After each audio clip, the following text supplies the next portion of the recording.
में देखेंगे कि हमें होस्टिंग कैसे बाय करनी है। तो मैंने एक आर्टिकल ओपन कर रखा है जिसके थ्रू मेरे को पहले से सिलेक्टेड है कि मुझे भी फ़िलहाल इस सेशन के पर्पज़ से स्काला होस्टिंग बाय करनी है। तो मैं स्काला होस्टिंग के अपने लिंक पे क्लिक करता हूँ सिंपली, और होस्टिंग के बटन पे मैं टैप करता हूँ और मुझे वेब होस्टिंग बाय करनी है। अब होस्टिंग के भी बहुत सारे टाइप होते हैं, hosting for WordPress, cloud VPS. हमें सिंपली स्काला पे जाके और वेब होस्टिंग हमें बाय करनी है। अब इसमें काफ़ी सारे फिर पैकेजेस हैं। मेरे को अभी जो वेबसाइट होस्टिंग चाहिए वो अनलिमिटेड वेबसाइट्स के लिए चाहिए। मतलब मैं कितनी भी वेबसाइट ऐड कर सकूँ, और बिलिंग साइकिल मुझे 12 महीने का चाहिए। तो मैं गेट स्टार्टेड पे क्लिक करता हूँ। देखिए, डोमेन और होस्टिंग जब अपने बाय करते हैं तो हमारा टोटल ओवरऑल खर्चा अंडर 10,000 ही रहता है। अच्छा, अभी अपने चलते हैं कि हमें जो होस्टिंग बाय करनी है उसमें डोमेन कौन सा यूज़ करना है। तो डोमेन हमने लास्ट टाइम में देखो बाय किया था, ये kanji benefit dot online.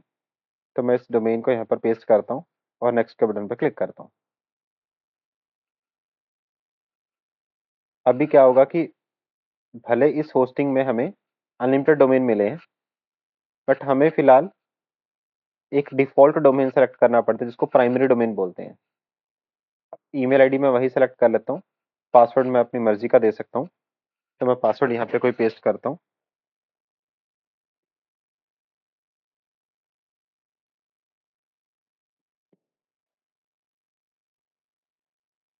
Name वैसे ही मैं एक काम करता हूँ कि मैं नेम भी कुछ भी अपनी मर्ज़ी से देख के कर लेता हूँ।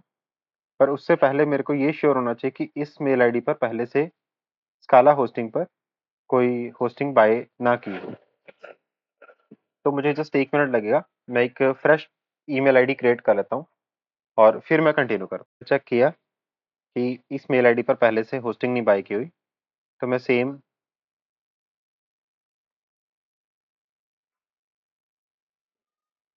थोड़ा-सा चेंज कर दिया, देव कुमार को देविका कुमारी कर दिया। यहाँ पर वही सेम प्रोसीजर मैं फॉलो कर रहा हूँ। इंडिया डाल रहा हूँ and Rajasthan and Jaipur, sorry,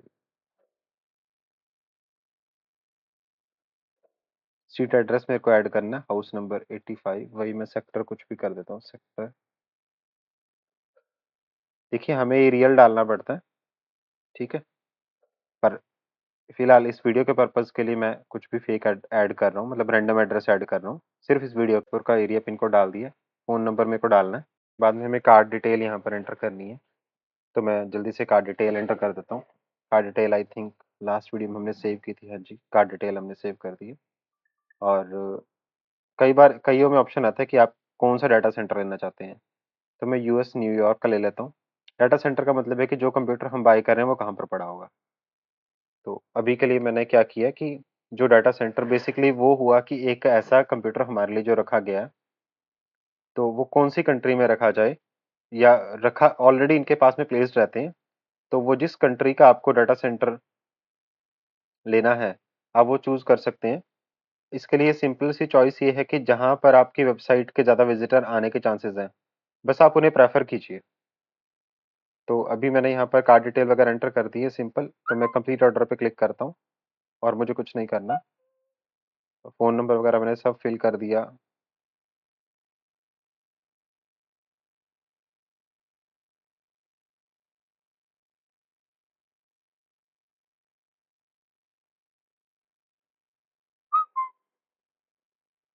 अभी क्या है कि $64.26 अपने लगेंगे। तो इसको मोटा-मोटा अपने देखें, 26 यूएसडी टू आईएनआर, यानी कि हमारे 5400 ऑलमोस्ट 5500 लगते हैं। लेकिन मोस्टली कार्ड्स में क्या होता है, एक फॉरेक्स चार्जेस और लगते हैं, जो 3.5% तक होते हैं, और फिर उसके ऊपर जीएसटी लगता है। तो हम यहाँ पर कैलकुलेट करें तो इसको मैं एक बार 5500 मान के चलता हूँ। तो 5500 इंटू 3.5 डिवाइड बाय 100, यानी कि हमारे 5500 ये लगेंगे, प्लस 192 अप्रॉक्स हो गए 200। तो 5500 प्लस 192 प्लस अभी 192 के ऊपर जीएसटी और लगता है। तो 192 इंटू 18 डिवाइड बाय 100, तो 34 और लगेंगे।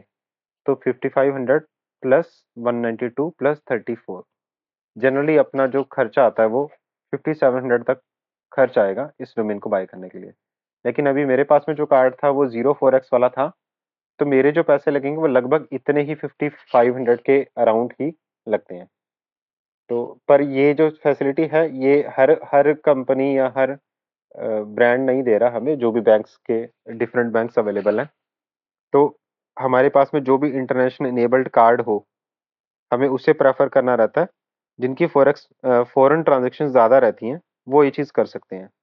अभी मैंने अपने कार्ड में देखा है, कार्ड का जो स्टेटमेंट उसको कंपेयर किया है, तो मेरे कार्ड के स्टेटमेंट में से मेरे को कटे हैं 5497.10। तो वही 5498 के लमसम राउंड बाय रहता है। तो उसमें क्या होता है कि कम ज़्यादा थोड़ा बहुत हो सकता है, जनरली तो ज़्यादा ही होता है, इस बार पता नहीं कैसे कम हुआ है। तो अभी देखो अपने ये ऑर्डर नंबर आ गया, ये सारी चीज़ें मैं लिख के रख लेता हूँ पहले, एक बार के नोटपैड में नोटपैड में लिख लेता हूँ, बाद में अपने इसको शीट में एंटर कर देंगे। डिटेल मैंने सेव कर दी है। अभी अपने को क्या करना है, जीमेल आईडी ओपन करना है। इसमें वही देविका कुमारी और ईमेल आईडी, ये आपका प्राइमरी डोमेन है, यूएसए का डाटा सेंटर मिला आपको। ये प्रोमो कोड है आपका 2025 ई शेयर्ड। अपने प्रोमो कोड की डिटेल रखना चाहते हैं तो अपने रख सकते हैं कि हमने कौन सा प्रोमो कोड यूज़ किया था। ऑर्डर नंबर आपका ये था। वेट करना रहता है जितनी देर में अपने को होस्टिंग एक्टिवेट होके उसका जो मेल है वो मिल जाता है। जनरली अपने क्लाइंट एरिया में चलते हैं यहाँ पर, तो क्योंकि उस मेल में ही हमें नेम सर्वर की डिटेल मिलेगी। ये वैसे इन्होंने स्टेटस एक्टिव कर दिया है।